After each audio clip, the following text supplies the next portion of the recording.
May panibagong pagputok na naitala sa Bulkang Taal kagabi. Dahil yan sa pagdampi ng magma nito sa tubig. Nakatutok si June Veneracion. Pasado alas 7:30 kagabi, nang biglang pumutok ang Bulkang Taal sa Batangas. Kahit madilim ang paligid, naaninag pa rin sa kuha ng IP camera ang ibinuga nitong plume o pagsingaw na umabot sa 600 metro ang taas o katumbas ng 2 Eiffel Tower. Ayon sa PHIVOLCS, isa itong minor phreatomagmatic eruption o pagputok na nangyayari kapag nagkaroon ng contact sa mainit na magma ang tubig sa ilalim ng bulkan.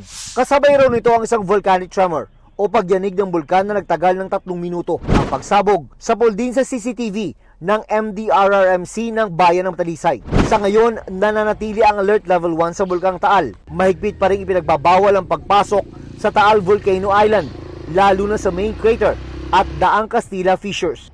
Paalala rin ng PHIVOLCS sa mga residente, posibleng masundan pa ito ng mga biglaang pagputok ng steep, volcanic earthquakes, manipis na ashfall at pagbuga ng nakakalasong gas. Para sa GMA Integrated News, June Veneracion, nakatutok 24 oras.